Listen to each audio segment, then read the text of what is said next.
Fala galera, beleza? Ramon aqui de novo com vocês. É um imenso prazer estar aqui para a nossa aula do ensino médio, tá certo? Falando sobre teoria dos conjuntos, tá certo? Eu decidi começar por essa aula porque com certeza esse é um dos assuntos mais importantes da matemática, tá? Porque a matemática envolve conjuntos. Toda matemática envolve conjuntos, não tem jeito de escapar, tá certo?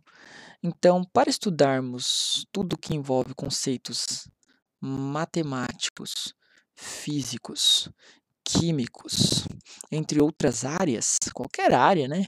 Se você pegar, por exemplo, a biologia, e pegar uma certa coleção de animais, você já tem um conjunto.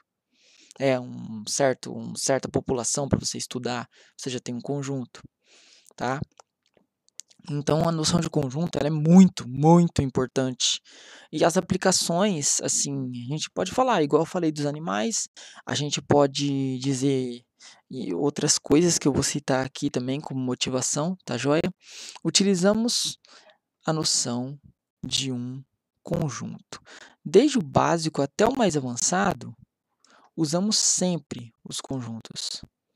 Desde matemática básica, fundamental, elementar, até as matemáticas mais avançadas de mestrado e doutorado, tá certo? Afinal de contas, o que é um conjunto? Vamos tentar responder essa pergunta.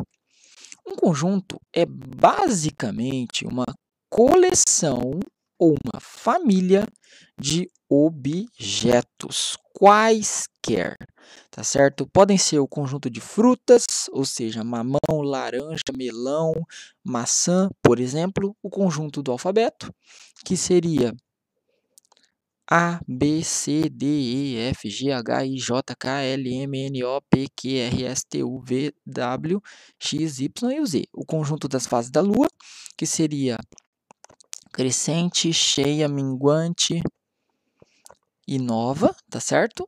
Lápis colorido, o conjunto de lápis colorido seria um lápis vermelho, outro roxo, outro rosa, outro laranja e assim e por aí vai. É isso que é um conjunto, pessoal. Porém, matemática talvez seja meio controvérsia, porque são três noções que são aceitas sem definição, e uma delas é a noção de conjunto. Ela não tem uma definição, mas de uma forma básica de entender, tipo, de uma forma mais simples de entender, ele é isso. Ele é uma coleção, uma família de objetos. Porém, coleção e família são conceitos ainda mais avançados, então não tem definição. Elemento. O que é um elemento? Assim, a gente não tem definição para isso, mas é basicamente um objeto que está dentro do conjunto, tá certo? É um objeto que faz parte do conjunto, é um objeto que mora dentro do conjunto, tá certo? Relação de pertinência entre elemento e conjunto, tá certo? É a notação para dizer se um elemento está ou não dentro de um conjunto, porém é aceito sem definição, tá? Essa não é a verdadeira definição. Só falei uma coisa para deixar mais fácil, tá certo? Bom, a primeira coisa que a gente vai ver na introdução é a notação de um conjunto. A gente representa ele por letra maiúscula, tá certo? E a gente o representa de uma forma geral por chaves. Entre chaves aqui, coloco o elemento 1, vírgula, elemento 2, vírgula, elemento 3, tá? Vírgula, e assim por diante, até fechar as chaves novamente. Tá joia? Notação de elemento. Qual que é a notação do nosso querido elemento? Letras minúsculas, A, B, C, D, E, F, G, H, I, até X, Y, Z. São as letras minúsculas do nosso alfabeto convencional. E também podemos usar letras com índices, né? A1, A2 e assim por diante. B1, B2, entenderam? Pode usar letras utilizando isso aqui, que é o que eu chamo de índice, tá certo? Relação de pertinência entre elemento e conjunto. Quando eu escrevo que esse X aqui ele está representando um elemento do conjunto, tá certo? Ele está representando um elemento qualquer, olha o X aqui. Então, ele é um elemento que está dentro do conjunto A. representa que X faz parte, ou está dentro, ou mora no conjunto A, tá certo? X com esse E, com esse tracinho aqui, invertido, significa que X não está no conjunto A, ou seja, X não faz parte, ou não está dentro, ou não mora no conjunto A, tá certo? Então, vamos ver um exemplo aqui para a gente ver o que a gente vai aplicar, tá certo, pessoal? Seja A, então, o conjunto representado por chaves, faz sentido, porque a gente falou que ele pode ser representado por chaves numa boa. O conjunto cujos elementos são 0, 1, 2, 3 e 4, tá certo? Vou apagar aqui. Então, pela relação de pertinência, vemos que o 0 pertence ao conjunto A, porque ele está aqui dentro do conjunto A. O 1 também pertence ao conjunto A. Ó, o 1 aqui, o 0 e o 1. Porém, 5 não pertence ao conjunto A. O conjunto A acaba no 4, ó. 4, 3, 2, 1 e 0. Eu não estou vendo o número 5 aqui. E o 6 também não está no conjunto A, porque ele não faz parte do conjunto, ó. Ele não está aqui dentre os elementos do conjunto, tá certo? Representação. Podemos representar os conjuntos de 3 formas, tá certo? A primeira forma é entre chaves descrevendo os seus elementos, que é a forma que a gente viu, tá certo? A igual, abre chaves, 0, 1, 2, 3, 4, fecha chaves, e separando os elementos por vírgulas, tá joia?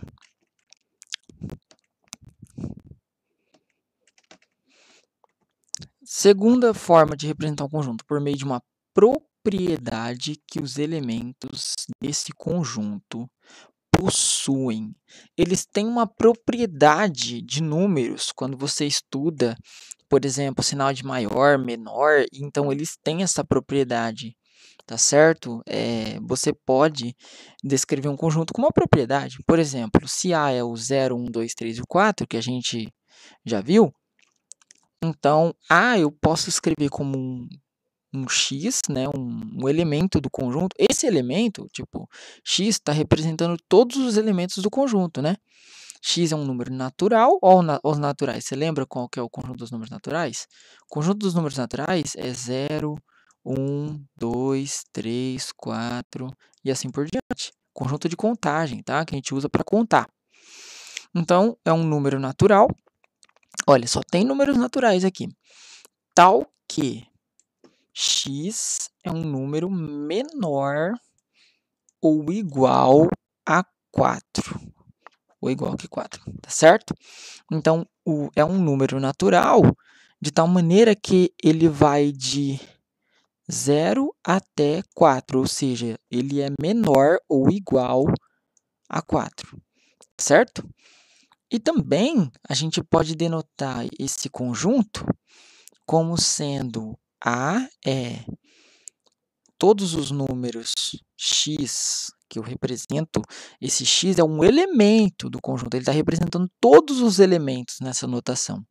X pertence ao conjunto dos números naturais, de tal forma que x é menor ou igual a 4. Como que vale essa propriedade? O 0 é menor ou igual que 4, 1 é menor ou igual que 4, o 2 é menor ou igual que 4, o 3. Tá vendo? Eu estou testando em todos os elementos. E o 4 também é menor ou igual que 4. Então, realmente vale. Tá certo? E pelo diagrama de Venn. Então, vem comigo. Preste atenção aqui. Se eu representar o conjunto A pelo diagrama de Venn, eu vou ter um diagrama mais ou menos assim, ó. Aqui eu coloco um pontinho representando o elemento 0. Aqui eu coloco outro pontinho representando 1, pontinho representando 2, pontinho representando 3, pontinho representando 4 e outro pontinho representando o... Opa! Não tem 5, pessoal. O 5 não está nesse conjunto.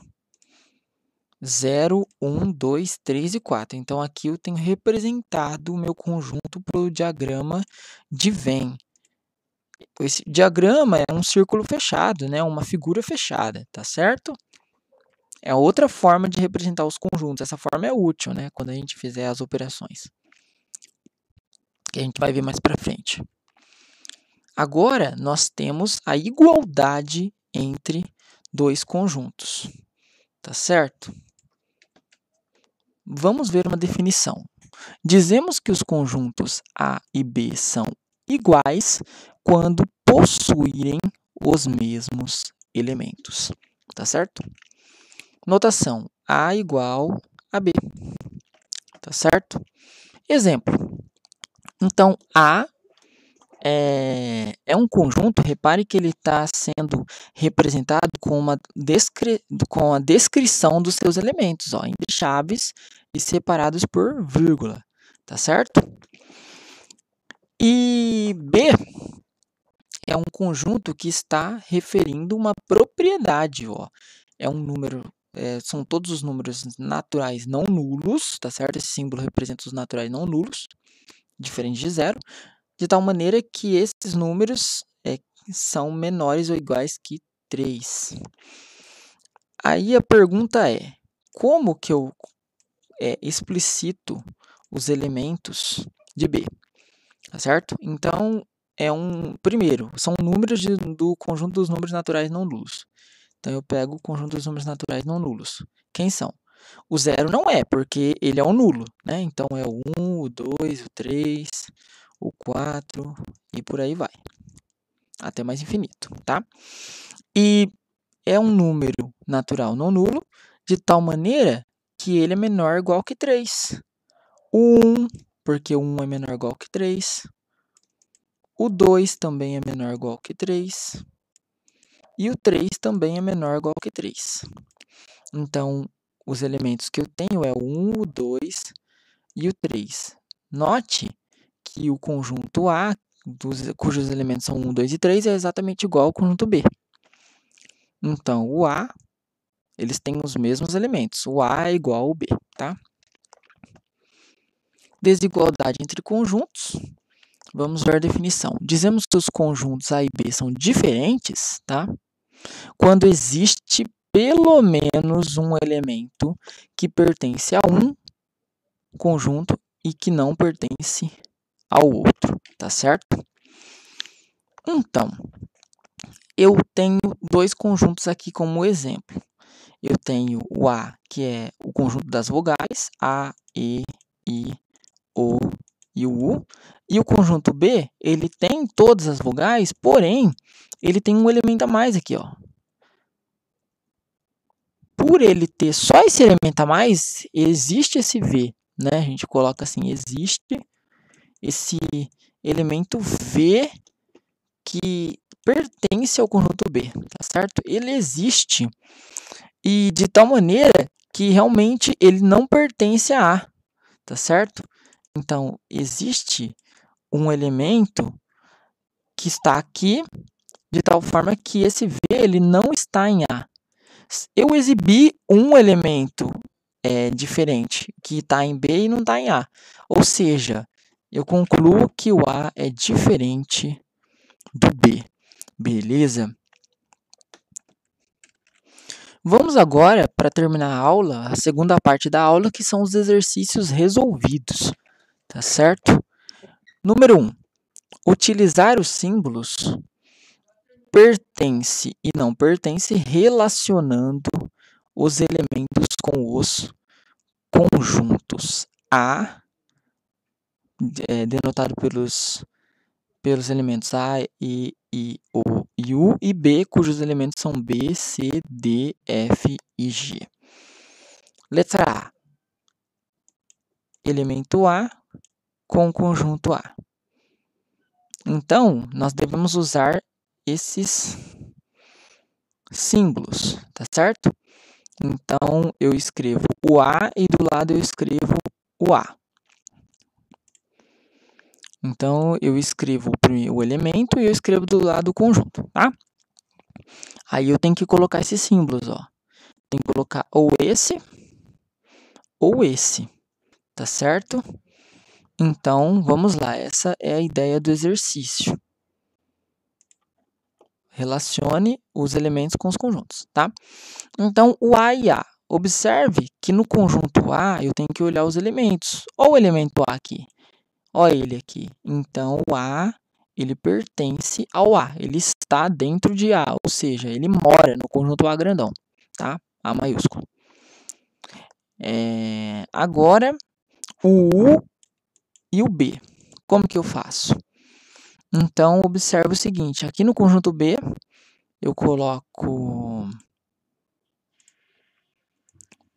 o U do lado e o B aqui. E eu tenho que ver se esse elemento U ele está aqui. Espera aí. Então, eu tenho o elemento B, o C, o D, o F e o G. Opa, espera aí. Ele não está em B. Tá certo? Ele não está aqui dentro. Olha ele. Cadê ele? Ele não está aqui dentro. Tá certo? C e o B. Observe que o C, ele está dentro, ó, o elemento C está dentro do conjunto B. Ó, o elemento C dentro do conjunto B, tá certo? Ó o C aqui. Agora, em relação ao elemento D no conjunto A. Como que a gente vai fazer? Observe que o A é o conjunto das vogais e D não é uma vogal. Tá aí a lógica, né? Então, o elemento D, ele não está aqui dentro, ó. Então, D não está em A. Terminando o nosso primeiro exercício. Exercício 2. Representar abreviadamente e por extenso o conjunto A dos múltiplos de 3. Para resolver esse exercício, o que a gente tem que perceber é o seguinte, quando um número é múltiplo do outro, tá? Os números múltiplos de 3, eles são da forma, ele é um conjunto dessa forma aqui, ó. Por extenso, por exemplo, ele é um conjunto da forma múltiplos de 3. Então, observa, ele começa com 0 vezes 3, 1 vezes 3, 2 vezes 3, 3 vezes 3, 4 vezes 3. Então, ele vai indo, tá certo? E aí, esse conjunto A vai ser quem, então? Vai ser 0, 3, 6, 9, 12, tá certo? Esse é o conjunto dos múltiplos positivos de 3, tá joia? Esqueci de colocar aqui positivos. Agora, para representar esse conjunto A em termos abreviadamente, eu faço o seguinte. Eu escrevo que são todos os elementos. Lembra que x representa todos os elementos. Eu posso colocar qualquer letrinha. Eu resolvi colocar o x. Tal que. Esse símbolo é o tal que.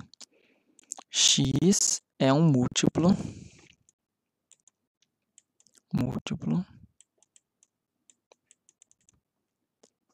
de 3. Tá certo? Eu quero mudar. Eu quero colocar um pouquinho mais... essa resposta já estaria certa, tá? Mas eu quero colocar de uma outra forma. Então, o A, ele é um x tal que x é um múltiplo de 3, ou seja, x é escrito como n vezes 3, onde esse n é um número natural. Concorda comigo? Aí você fala, por que você escreveu dessa forma? Se eu der 0, que é um número natural, está no conjunto dos números naturais, x vai valer 0 vezes 3, que é 0. Se eu tiver o n valendo 1, x vai ser 1 vezes 3, que é 3. Então, a gente denota dessa forma aqui, tá certo? Mas só essa daqui já era suficiente. Vamos para o próximo exercício, então. Representamos tanto por extenso como abreviadamente. Exercício 3. Relacionar os conjuntos utilizando os símbolos igual ou diferente. Letra A. O A é um conjunto cujos elementos são 1, 3, 5 e 7, tá? Separados por vírgula. Aqui está descrevendo os elementos. E B é o conjunto dos números x, tal que x é um número ímpar, positivo e menor que 9. Tá certo? Como que a gente vai representar? Bom, o A a gente já tem descrito os elementos. Vamos pensar no B. Então, solução letra A. Vamos pensar no conjunto B. O B, ele é um número, são todos os números que são ímpares, positivos. Quem são os ímpares? Então, como que eu escrevo os números ímpares? Os ímpares, o conjunto dos números naturais ímpares, que eu vou denotar dessa forma, ele é aquele conjunto que tem 1, 3, 5, 7, 9, 11, tá certo? E assim por diante, até mais infinito. Então, ele é um número ímpar, positivo e menor que 9. Os números menores que 9 aqui, pela lógica, é o 1, o 3, o 5 e o 7, né? Você pode escrever aqui, ó, que o 1 é menor que o 9, o 3 é menor que o 9, o 5 é menor que o 9 e, finalmente, o 7 é menor que o 9. Pronto. Então, o B, ele é um conjunto cujos elementos valem 1, 3, 5 e 7, tá certo? Eu pulo de 2 em 2 aqui, ó. Aqui, 1, 3, 5, 7, 9. Os números pares, não. Os números pares, no caso, você pula de 2 em 2, mas são pares, né? São múltiplos de 2, ou seja, 2, 4, 6, 8, 10. Então, o conjunto A vale 1, 3, 5, 7 e o B vale 1, 3, 5, 7. Qual que é a relação entre A e B? Uma relação de igualdade, tá certo? Item B. A é o conjunto cujos elementos são verde e amarelo, e B são os elementos, tal que esse elemento é uma cor da bandeira do Brasil. Aqui a gente tem que ter noção de conhecimento de mundo. Como que eu vou representar o conjunto B? Porque o conjunto A, ele já está sendo explicitado os seus elementos, né? Já descreveu todos os elementos. O conjunto B que é o problema, porque ele tem as propriedades, né? Tem que usar as propriedades. X é uma cor da bandeira do Brasil. São todas as cores que são da bandeira do Brasil, não é verdade? A bandeira do Brasil tem verde, amarelo, azul e branco. Agora, repare o seguinte, que esse A não pode ser igual ao B, porque existe um elemento aqui e outro. Ó. Existem dois elementos que não fazem parte deste conjunto, do conjunto A. Então, significa que o A, qual que é a relação entre o A e B? A é diferente de B. Tá certo? Último exercício, que é o exercício 4. Representar usando um diagrama de Venn o conjunto A dos números naturais primos menores do que 30. A pergunta é, o que é um número primo? Um número é primo quando ele é divisível por 1 e por ele mesmo, ou seja, quando ele é múltiplo de 1 e múltiplo de ele mesmo. Tá certo? Nós temos uma tabela de prima, a gente pode usar o crivo de Aristóteles também para resolver esse problema. Mas vamos somente conhecer os primos aqui nesse exercício, já que ele é resolvido. Então vamos lá, vamos conhecer quem são os primos. Para resolver o exercício e representar no diagrama de Venn, eu uso esse círculo aí que ficou bem mal feito, mas beleza, vamos lá. Os primos são 2, o 3, o 5. Note que eles são só divisíveis por 1 e por eles mesmos, tá certo? O 5, o 7, o 11, o 13, o 17. Uma questão que pode cair no seu vestibular é o único primo que é par. É o 2, tá certo? O 2 é o único primo par. 17, 19, 23 e 29. Beleza? Certo, então? Espero que vocês tenham gostado desse vídeo. Clique em curtir, inscreva-se no canal. E é isso aí, pessoal. Surgiram novas aulas também. Tá joia? Grande abraço, ótimos estudos para vocês e falou! Até mais!